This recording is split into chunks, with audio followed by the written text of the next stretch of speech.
Good evening. This is Susan, and this is Susan's Ramblings. I'm kind of late to the party, but I eventually get things done, if you're just patient with me. I'm still having trouble with my leg with walking. I see an orthopedic surgeon on Wednesday, and so we will know more about that mass on my leg, on my bone that is affecting my nerve and making it so painful to walk. In the meantime, remember I told you when I was cleaning out my closet, I found some papers of our local cooks, local homemakers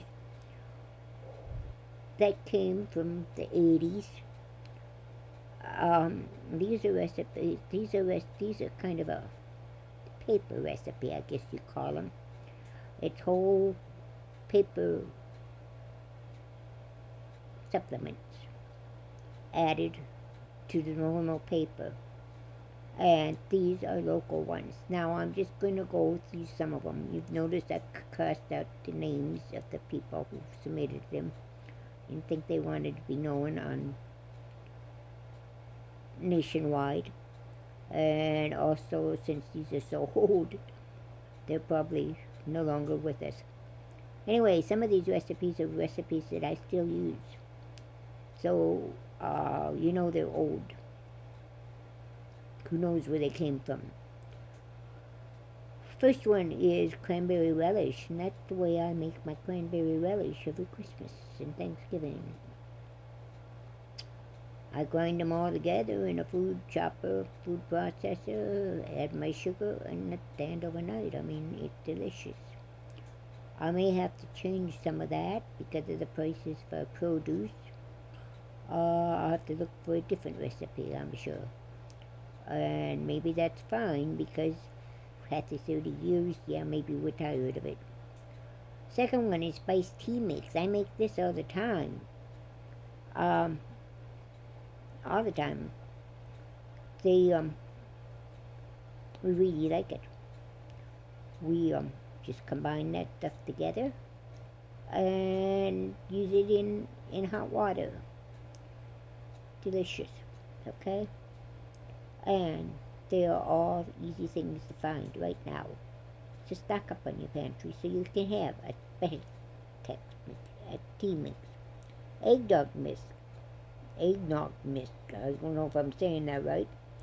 I'm not gonna worry about it. Okay. This is basically a recipe too I have, although I call it something else. 4 cups of powdered milk, 2 packages of instant French vanilla pudding mix, 1 and 1/2 cups of creamer. You may not know what that is, but that's basically a creamer. So you could use your non-fat creamer in that, and 2 teaspoons of nutmeg. I think this is delicious. I think it sounds delicious. I will make it, and we'll give you a update on it, but it sounds like it could be very, very delicious, something I would like. More like malted milk and so forth. Full-course gravy. I don't know about you, but I sure have trouble making gravy. I always have. When we were younger, we got really excited when we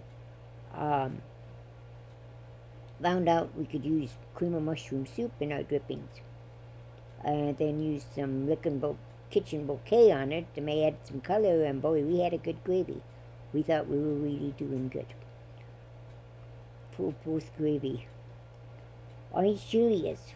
This is another recipe that I use all the time, except not really. This one uses the powdered milk and honey. Also has egg white powder, or 1 whole egg, or 1 egg white optional. It sounds very good. And there again, it would use things you'd have in your pantry. except for the probably orange juice. I wonder if you could use Tang for that. Maybe I'll do some experimenting. This one caught my eye right away. Use 1 slice of bread, 1 slice of cheese, and a hot dog per serving. 8 to 10 servings can be placed in a 9 by 13-inch pan. Place your cheese slice on bread, put hot dog diagonally on bread, and fold bread into a triangle, secure with toothpicks. Place in an oven or microwave. Heat until cheese melts and hot dogs are heated too.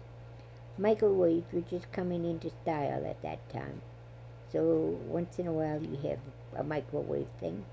Recipe in this is 1984, remember? And microwaves weren't that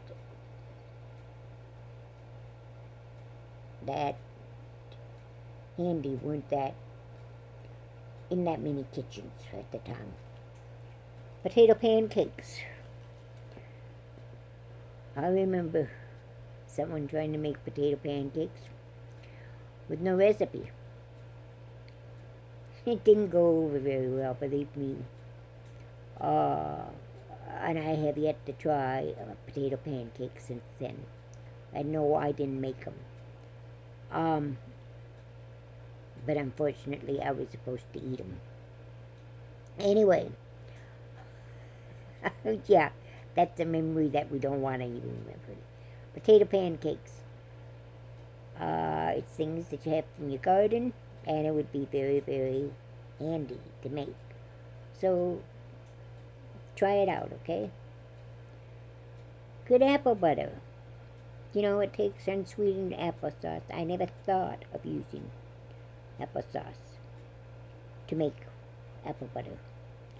I always use plain old apples and sugar. I add whatever spices I wanted. Unsweetened applesauce. I have got lots of it. Oops, we got fuzzy there for a while, okay? Louie, sorry about that. Anyway, good apple butter. Oh. Here I am again. I don't know what I did wrong. What I didn't do wrong. But I got it straightened out.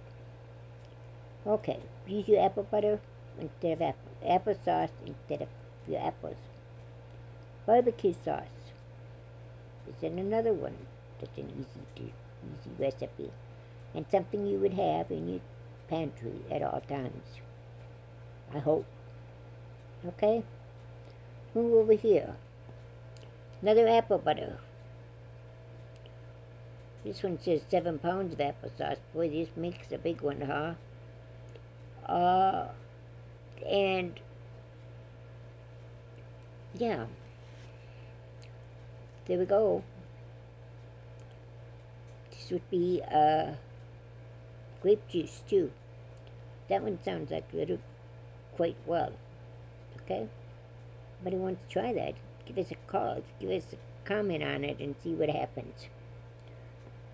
Substitute for sweetened condensed milk. This is one I use all the time too, because it's a lot easier to make this than it is to keep sweetened condensed milk on my pantry.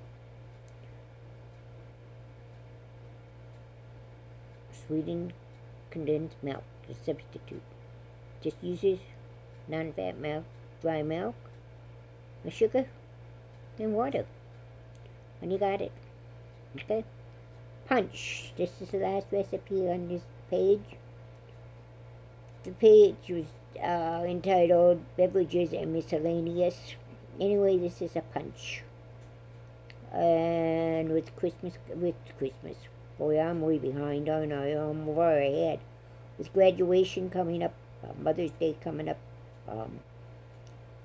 maybe you can use this punch.